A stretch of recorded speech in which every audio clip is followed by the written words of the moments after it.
Hello and welcome back to Simple Time Studios. Today we have our 5th episode of the Axman Chronicles, continuing immediately after the events in our last episode.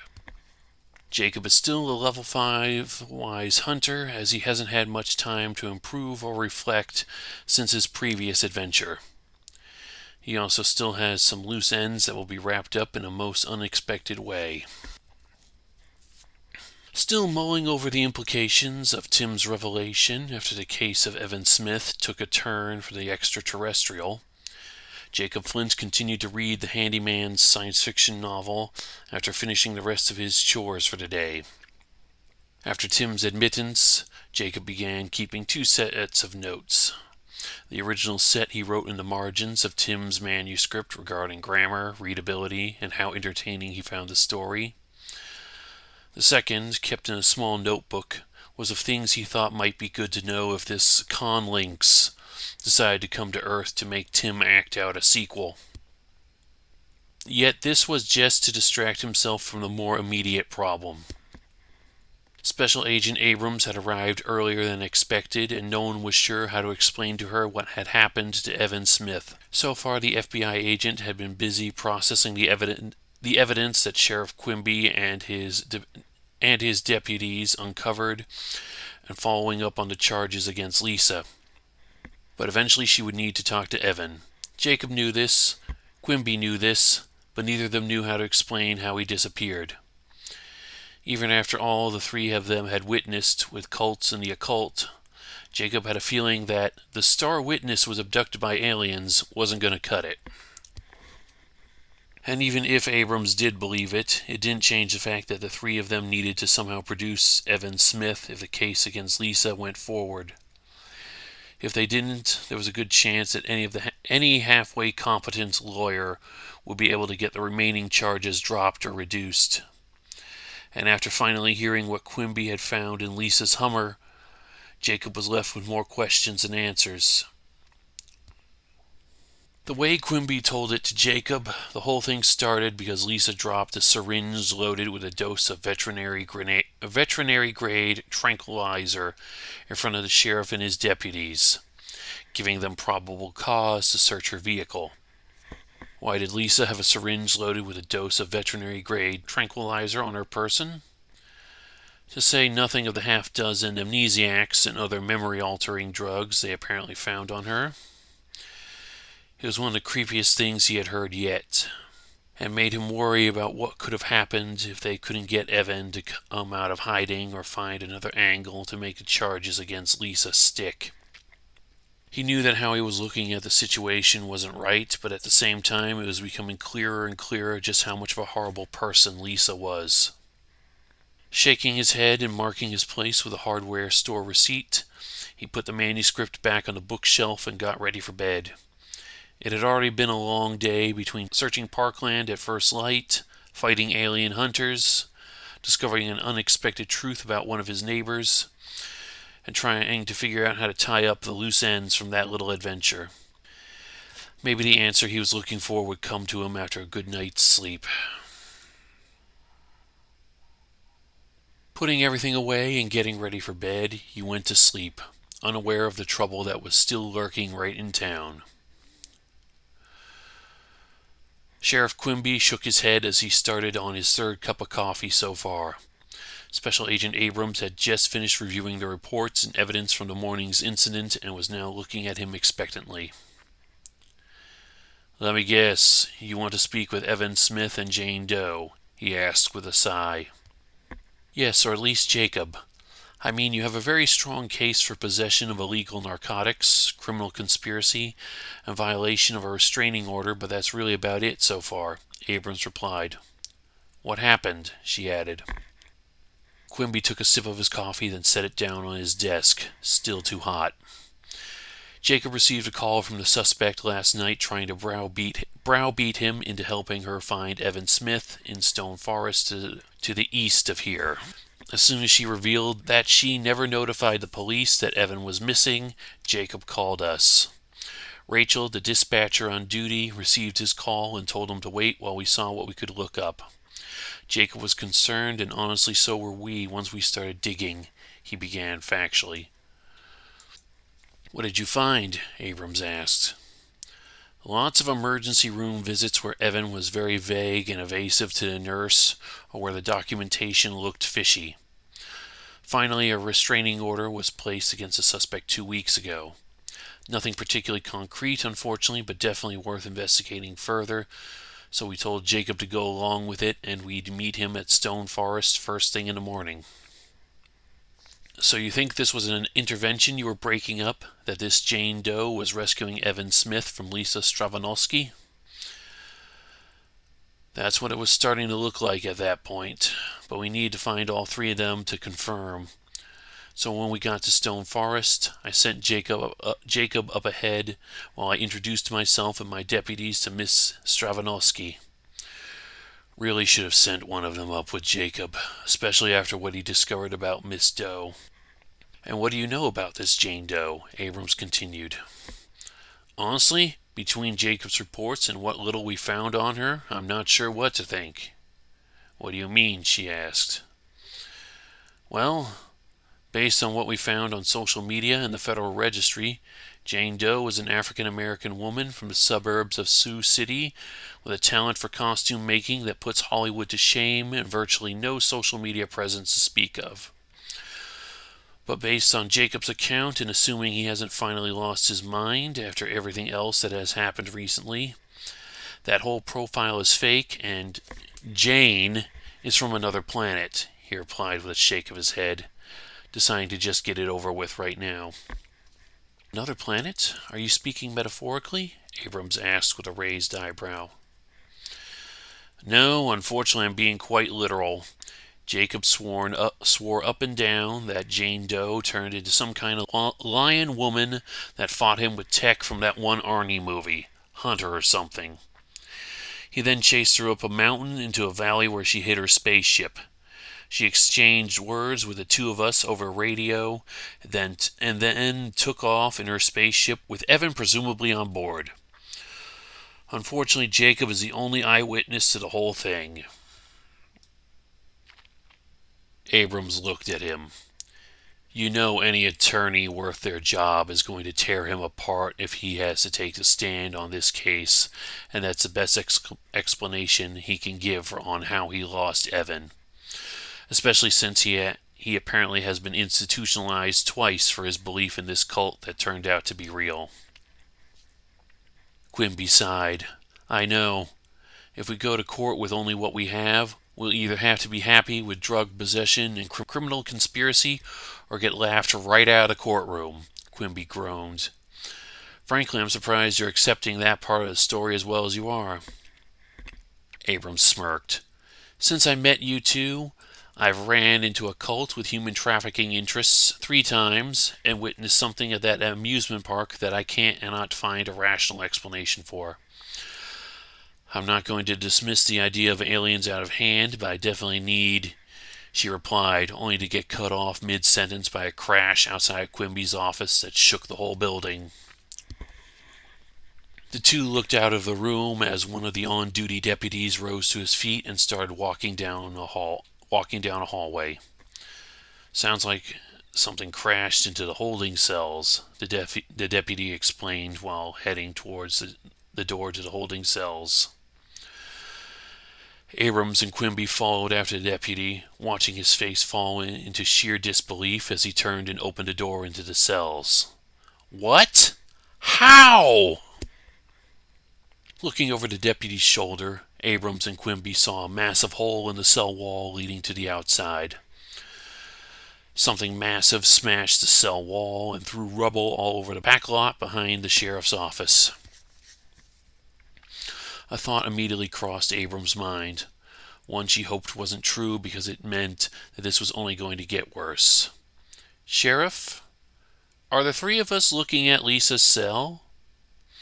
And is it just me, or does it look like the cell was broken from the inside?" "Well, it was her cell," Quimby grumbled as he pulled out his cell phone and started dialing a familiar number. "Who are you calling?" Abrams asked as the two of them went back into the main office and deputies started hastily grabbing their gear. "Flint. He's the only other person I can think of that she would go after, Quimby replied, already mentally preparing for a long night. Okay. Is Flint asleep when Quimby calls him? I say it's very likely, given the hour and what a busy day he had. So 75 or less is yes, and 58 says yes. Jacob groaned as his phone buzzed at him from its spot on his nightstand. Ugh. Hello, Sheriff. Can't Special Agent Abrams wait until morning? Flint, you need to get out of your house now, the sheriff barked urgently. What? What? Jacob asked, starting to wake up much more quickly. Lisa broke out of jail. We're not sure how, but I can't think of anyone else in town she would want to go after, the sheriff explained, still speaking urgently. Was it Jacob's imagination, or did he hear the guttural roar of a large animal off in the distance? I'm on my way out right now, Jacob replied, deciding to not find out. He was already out of bed and putting some jeans on before hanging up on the sheriff. Quickly putting on and lacing up his boots, he grabbed his shotgun and stuffed a handful of shells in his pockets before running out the door. Okay, Flint picks up his shotgun, which is fully loaded, and takes 1d6 extra shells. He has four shells in his pocket. Outside, a pale full moon hung over his head as the cool night air was full of the chorus of crickets. He listened to the natural sounds of night in northern Appalachia, trying to see if he could hear that noise again. Okay, is there anything out there? I give it somewhat likely, and 1% says, oh yes, there is. Does Flint hear it? Let's make a perception check. 1d20 plus 9, and 27 says, yeah, Flint hears it all right. Listening for the sound of something that didn't belong, Flint heard it. A bellowing roar that he first thought belonged to a particularly angry bear, and the sound of something at least the size of a person, if not larger, stomping through the underbrush somewhere off to his left. With his shotgun raised, he focused in that direction. He half expected to see Lisa stomp out of the underbrush. What came out instead? Oh, this is going to be fun, he thought sarcastically as the creature that once was Lisa stepped into the light of the full moon. If this was what he thought it was. Standing easily a foot taller than his 6'1", and regarding him menacingly with a pair of beady yellow eyes, was a hulking pig-like humanoid dressed in a comically stretched version of the clothes Lisa had been wearing when Flint watched her get booked at the sheriff's office. An elongated face ended in a big, toothy mouth with a pair of gleaming, tusk-like canines and a flat snout that regarded him with an arrogant snort. You failed to collect my specimen, the pig Lisa snarled accusingly. Well, guess we should have looked into you as deeply as we did with Jane Doe. First a lionling, now a porcelain, or what are you called again? Jacob asked. It's pronounced Porcellini, you uncultured ape descendant, she bellowed furiously, seemingly oblivious to the fact that he even knew what her species was called. Oh, so it is supposed to be pronounced like you have a bad Italian accent. I was going to ask Tim about that, Jacob replied, shotgun still raised, and resisting the urge to look down for a watch he realized he left on the nightstand back inside his bedroom. He had just gotten to their chapter in Tim's book, and had the general gist of Lisa's species. Evil, greedy, porcine, space barbarians with very short tempers.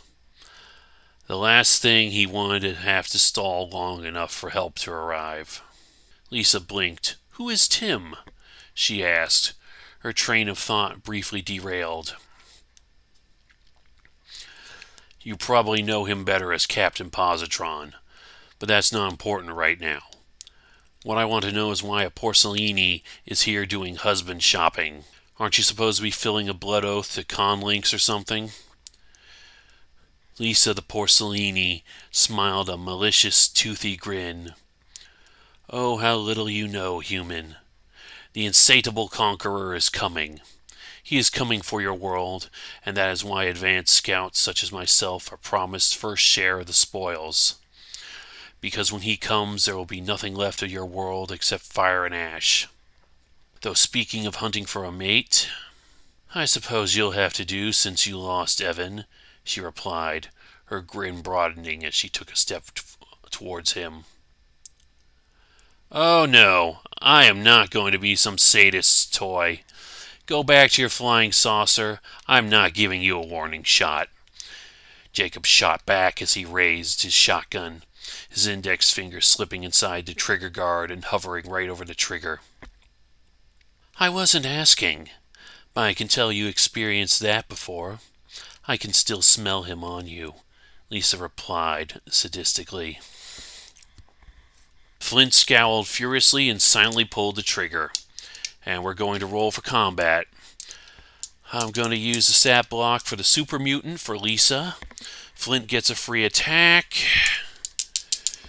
Nat 20 for a 24 against a defensive 11. That definitely hits. He does a whopping 4d6 plus 4 damage for 21 damage. Double damage dice. Her HP has dropped to 36, and we haven't even rolled for initiative yet. Speaking of which, Flint gets a 19 on a 21 plus 1. Lisa gets an 11 on a 1d20 minus 2. Dice must be favoring Flint tonight. His anger focused instead of blinding. Flint's first shot hit true and connected squarely in his opponent's chest. The burst of buckshot staggered Lisa back and gave him the chance to run away and fire off a second shot. As he raised his shotgun to his shoulder again, he focused on the alien down his sights and fired off 2 more quick shots. Okay, Jacob moves 30 feet away, heading towards the opposite tree line Lisa emerged from, and spends a focus to put his hunter's mark on her before firing off another shot. He gets a 19 on a 1d20 plus 4. He gets a 9 on a 2d6 plus 4. I'm going to spend another focus point to re-roll that and get a 12 in total. She is down to 24 HP, and Flint gets one last bonus attack with no damage modifier. 13 on a 1d20 plus 4. That's also a hit. He gets a 9 on a 2d6, leaving Lisa with 15 HP left. Both shots found their mark, causing a strange brownish-red fluid to ooze over her torso and arms. It didn't look like blood, as Jacob was familiar with, but it certainly smelled like it. Okay, does Lisa try to fight him or run? I think it's very likely she'd try to run, since he just reduced her to about 1/4 of her health. Okay, and 77 says no. Okay. Enraged by his onslaught, the Porcellini marauder charged with a mighty bellow and attempted to smack him with her massive hands. Okay, Lisa charges and makes a melee attack. She gets a 10 on a 1d20 plus 7. She does not hit his 16 defense. Flint dodged her massive fists, a gust of air rushing past his head as her hammy hands failed to connect. The perceptive hunter saw her attacks as soon as she started to swing and dodged effortlessly. He quickly shot back. Okay. Flint fires again. He gets a 16 on a 1d20 plus 4. That hits.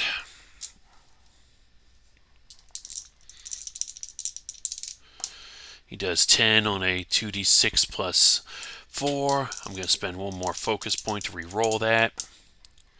I get an 11. I guess I'll take it. She has 4 HP left. Flint's last shot hit Lisa squarely in the abdomen, staggering her and making her fall backwards. Stepping forward, he locked eyes with the alien brute. For the first time since she revealed her true form, Lisa shivered beneath his baleful gaze. "What are you?" she gasped, injuries and exertion taking a lot out of her. The wise hunter raised his shotgun up one last time. "I'm Jacob Flint, and I'm what's waiting for your Khan when he finally gets here." He snarled and shot the alien invader squarely in the face. End of story.